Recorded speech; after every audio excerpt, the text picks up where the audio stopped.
Bonsoir à tous et bienvenue dans votre journal. Voici le sommaire. La Côte d'Ivoire a décidé de renforcer la lutte contre le tabagisme. Le Conseil des ministres de ce jour a adopté un décret portant modalité d'application de l'interdiction de fumer dans les lieux publics. L'Index fiscal 2025 au centre du lancement des activités de l'Ordre des experts comptables ce jour à la Maison de l'entreprise. Une occasion de les outiller pour un meilleur contrôle financier.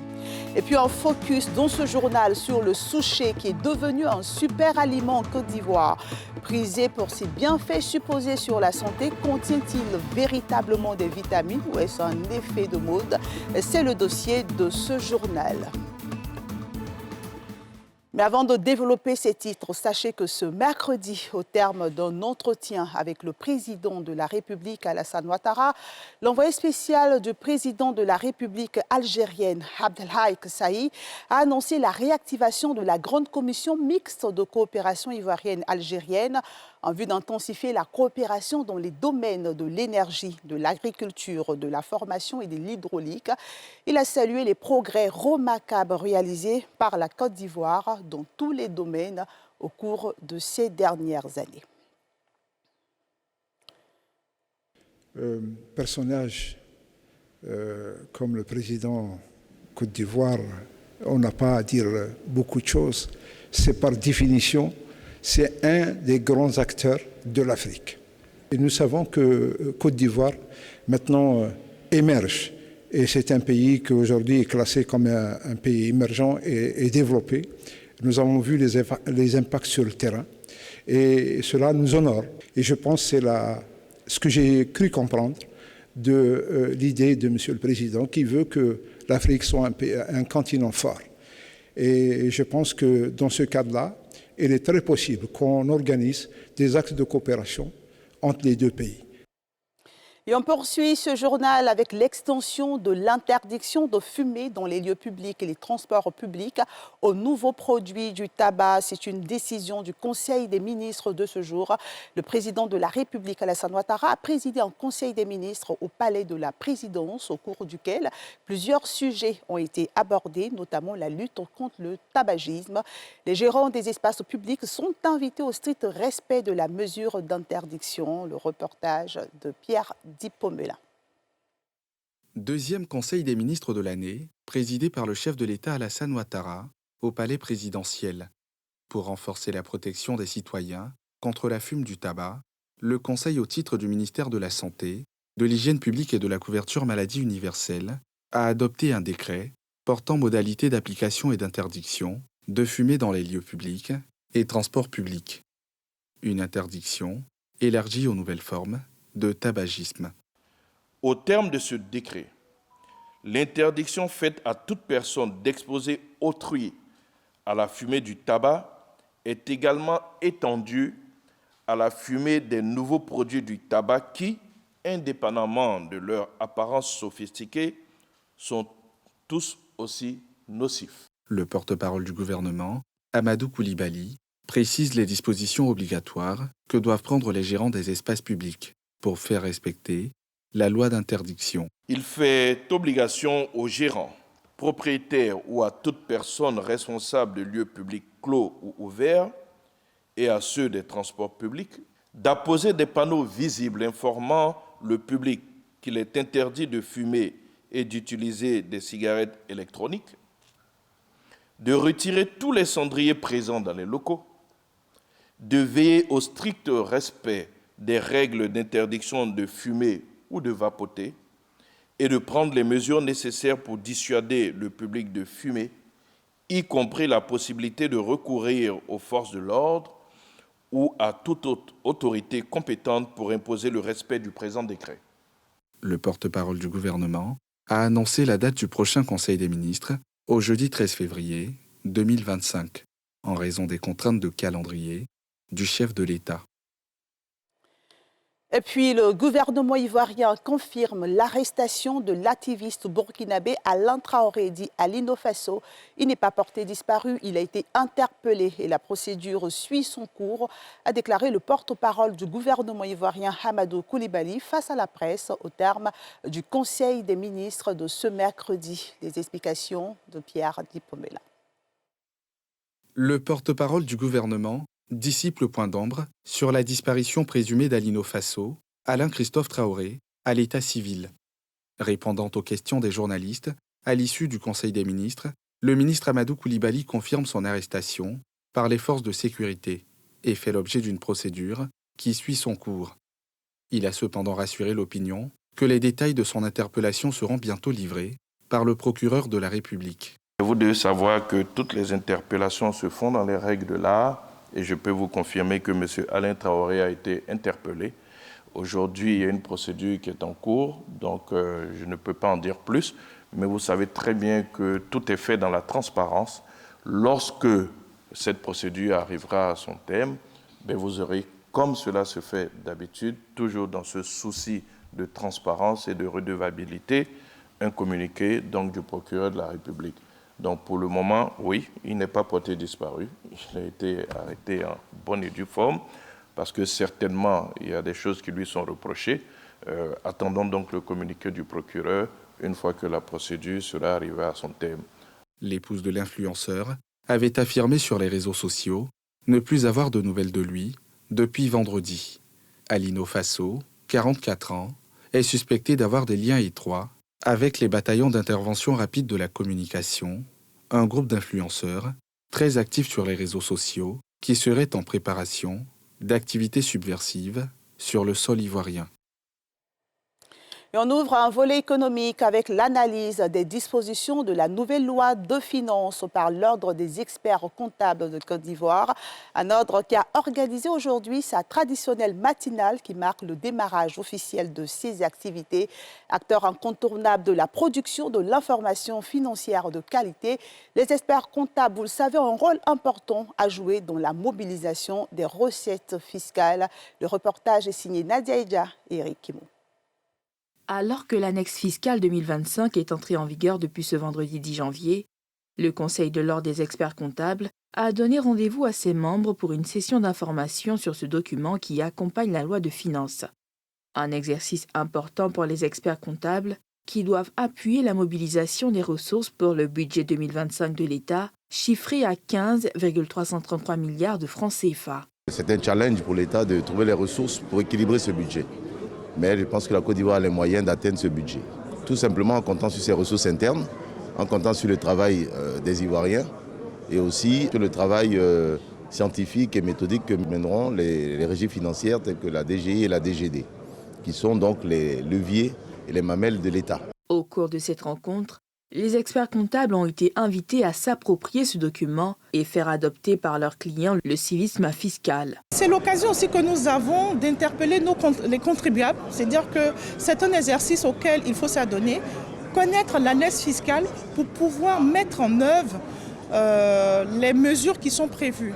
Il y va du civisme fiscal et même de la politique générale économique de l'État de Côte d'Ivoire qui sera menée au cours de cette année 2025. Les matinales de l'Ordre des experts comptables, au cours de laquelle a été présentée l'annexe fiscale, a été aussi le cadre pour la présentation des orientations stratégiques définies par le Conseil pour cette année 2025. Et toujours en économie, cette présentation des principales dispositions de l'annexe fiscale 2025 aux entreprises du secteur privé. On relève 11 mesures de soutien aux entreprises et 3 mesures en faveur de la protection de l'environnement. Les dispositions phares qui auront assurément un impact sur la pression fiscale sont entre autres l'extension de la taxe aux publicités sponsorisées pour augmenter les recettes. Et on reste avec Nadia Eja et Eric Kimou pour en parler. L'extension de la taxe aux publicités sponsorisées, la retenue à la source sur les plus-values, l'augmentation des taxes sur le tabac, le rehaussement des taux des assises et des taxes spéciales, l'augmentation de la taxe sur les jeux de hasard sont entre autres dispositions phares de l'annexe fiscale 2025. On a identifié les 26 principales mesures qui ont un impact direct non seulement sur la vie des entreprises mais également sur la vie des consommateurs sur le panier de la ménagère notamment. Les deux mesures qui pourraient avoir un impact au niveau du coût de la vie, c'est vraiment cette exonération de TVA pour les produits alimentaires et également l'exonération de la TVA sur le transport pour le gaz butane. Cette présentation des principales dispositions de l'annexe fiscale 2025 à l'attention des entreprises du secteur privé a été saluée par les participants. Nous particulièrement, nous sommes de la télécommunication et on avait quelques difficultés au niveau des applications de la TVA, comment bien nous comporter face aux différentes TVA. Et là, je crois que cette présentation est la bienvenue. Nous avons eu accès à un certain nombre de données qui nous paraissaient pratiquement confuses. Mais aujourd'hui, avec cette présentation, nous avons une meilleure lisibilité de l'année fiscale 2025. La nouvelle annexe fiscale à la loi de finances prend effet à compter du vendredi 10 janvier 2025. Parmi les mesures, 11 sont en soutien aux entreprises et 3 en faveur de la protection de l'environnement. Plus de la moitié des mesures édictées ont pour objectif l'augmentation directe des recettes fiscales ou la rationalisation des procédures de mobilisation des ressources fiscales. Une année scolaire dans le calme, sans perturbation, c'est le souhait du professeur Mariatou Koné, un souhait qu'elle a exprimé aujourd'hui aux responsables des syndicats de son département ministériel. Lors du déjeuner du Nouvel An, la ministre de l'Éducation nationale et de l'alphabétisation a rassuré les enseignants et autres acteurs du système éducatif de l'importance de leurs préoccupations pour le gouvernement ivoirien. Salif Alikwe, Eric Kimo. À l'occasion du Nouvel An 2025, la ministre de l'Éducation nationale et de l'alphabétisation, Mariatou Koné, entourée des membres de son cabinet, a échangé avec ces acteurs du système éducatif ivoirien. Enseignants, responsables d'associations et leaders des syndicats, au nombre de 105, ont répondu à l'appel de leur ministre de tutelle. Échange de vœux, des propositions sur la bonne marche du système éducatif entre autres, étaient au menu de cette rencontre. À cette tribune, professeur Mariatou Koné est revenu sur sa vision de l'école ivoirienne, qui doit être un modèle d'excellence où le dialogue est la solution pour régler tout contentieux. Je vous exhorte, chers partenaires, à pratiquer un syndicalisme responsable. Le syndicalisme responsable ne nie pas le droit à la revendication et à la défense des intérêts de ses membres. Mais ces actions dans le cadre de l'école doivent tenir compte du droit à l'éducation de nos enfants. Un syndicalisme responsable est un atout pour notre système éducatif qui est en pleine transformation pour s'adapter aux innovations et exigences du XXIe siècle et pour l'atteinte de meilleures performances. Chers collaborateurs, je souhaite et j'adhère fortement à une telle vision du syndicalisme pour que nous puissions mettre en œuvre les recommandations des États généraux de l'Éducation nationale et de l'alphabétisation, qui demeurent désormais la boussole pour définir le futur de l'école ivoirienne. Saluant ce cadre, les responsables syndicaux se sont engagés également pour une école de qualité, tout en relevant quelques préoccupations. Au niveau de l'enseignement privé laïque, nous avons pris bonne note de ces recommandations, de ce que le politique ne doit pas s'ingérer à l'école. Et donc, nous prenons également l'engagement de sensibiliser nos militants, nos syndiqués. Nos priorités pour cette année, c'est que le taux de réussite aux différents examens soit en progression et que cette année soit apaisée et que ce que demandent les enseignants, qui est la question de l'amélioration de leurs conditions de vie et de travail, soit satisfait. Nous avons présenté des préoccupations à l'État de Côte d'Ivoire et dans le dialogue, nous souhaiterions bien que ces préoccupations-là puissent trouver des solutions. Précisément, l'octroi d'une prime d'incitation aux enseignants de Côte d'Ivoire. La fête était également à ce rendez-vous convivial, toute chose qui augure d'une année scolaire paisible.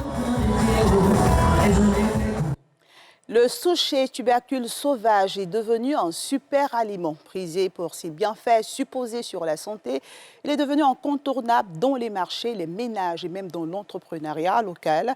Il est consommé sous plusieurs formes, cru, cuit ou même grillé comme une friandise. Laiteux avec une saveur de noisette, le souchet est-il vraiment un aliment miracle ou faisons donc tout simplement face à un effet de mode? Des éléments de réponse dans ce dossier de Faltia Koulibaly et de Joseph Sécré. Au cœur du marché d'Adjamé, nous rencontrons Ali, commerçant depuis 35 ans. C'est ici, derrière son étal, parmi les céréales et autres produits secs, qu'on retrouve le souchet. Il en commercialise de toutes sortes, celui d'ici et d'autres contrées. Il y a Tchoua en Côte d'Ivoire ici, ça vient du nord. Pour Côte d'Ivoire, les grains gros. Vers le Mali, les grains n'est pas trop gros, mais c'est petit. Les grains gros et puis il y a des poils là-dessus, ça c'est côté Burkina. Nos clients là, bon, c'est des gens qui vendent beaucoup, ceux qui vendent en détail, c'est eux qui achètent. S'ils achètent, ils savent mettre dans l'eau. On vend les kilos à 1000 francs, 1200. Si Ali, lui, commercialise le souchet sec au marché, Marie-Roselle se faufile entre les voitures dans les rues de Cocody pour la vente du souchet frais. S'il est vendu sec, le souchet peut aussi se commercialiser dans des sachets imbibés d'eau, puis attachés avant d'être exposés à la clientèle. On met l'eau dedans parce que sans l'eau, on attache. D'abord, c'est pas joli, c'est pas séduisant, ça ne peut pas attirer les clients. Encore l'eau protège. Toujours à Cocody, c'est Awa, mère au foyer, qui s'inspire du souchet pour ses productions. Ici, c'est le jus de souchet qu'on découvre agrémenté avec des dattes fraîches, du coco et du gingembre. Conserver cette boisson, c'est un peu délicat. Il faut toujours la conserver au congélateur, pas au réfrigérateur. Mais néanmoins, si vous voulez boire au moins toute une journée, vous pouvez la conserver au réfrigérateur. Mais s'il passe au-delà de 2 jours au réfrigérateur, il commence à se fermenter. Juste à quelques kilomètres, c'est Adèle qui fait partie de cette nouvelle génération de consommatrices séduites par le souchet. Elle l'a découvert sur les réseaux sociaux où il est souvent présenté comme un aliment miracle contre la frigidité. En plus des aliments qui participent à la fabrication du jus de souchet, Adèle rajoute des clous de girofle, de la banane et du miel. Elle en fait un cocktail duquel elle ne peut plus se passer. Avant de consommer cette boisson, je voyais que j'étais une femme sèche pour l'intimité de la femme. Mon homme m'a dit vraiment l'astuce est réelle. Un peu plus loin, dans la commune de Bingerville, nous retrouvons Rebecca et Vanessa. Elles se sont lancées il y a maintenant 2 ans dans la transformation du souchet. Amoureuses du bio, la transformation d'aliments n'a plus de secret pour elles. En 4 étapes, le souchet, du sec et moulu.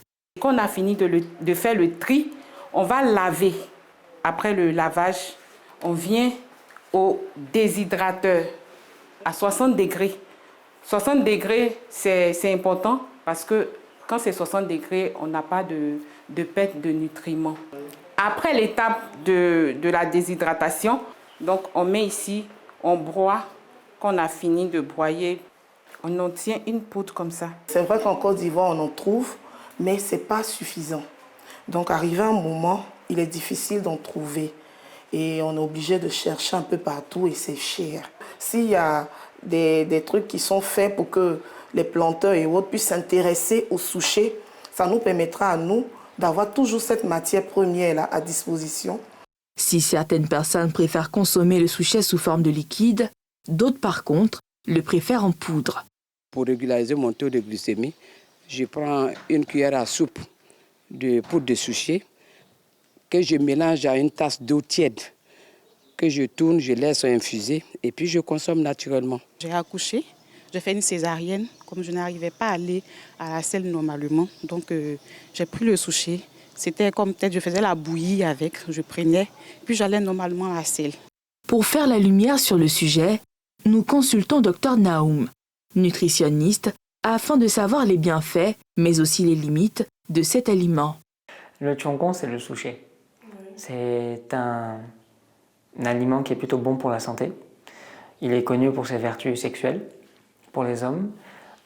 C'est un fruit à coque, donc de la famille de tout ce qui est amandes, anacardes, arachides. Et c'est assez riche en oligo-éléments, en minéraux. Ça permet un certain côté vigoureux pour les hommes. Ça leur permet d'avoir une meilleure qualité de sperme. Ça permet aussi de nettoyer le corps, d'envoyer de bonnes graisses, d'envoyer des minéraux qui sont essentiels pour le fonctionnement du corps et des parties génitales aussi bien masculines que féminines. Il ne faut pas être excessif et le consommer avec modération, de préférence le matin ou à 15-16 heures. parce que c'est un aliment qui est énergisant. Et si l'on en mange trop, on peut se faire ce qu'on appelle une crise de foie. On peut accumuler trop de gras. Originaire de l'Égypte antique et aujourd'hui largement répandu dans certains pays d'Afrique, Ghana, Nigeria, Niger, Burkina Faso, Mali, Côte d'Ivoire et en Espagne dans la région de Valence, le souchet est une plante herbacée à tubercules. Et c'est avec ce focus sur le souchet que se referme ce journal de la rédaction de NCI. Merci de votre fidélité et prenez soin de vous. Très bonne suite de programme sur la nouvelle chaîne ivoirienne.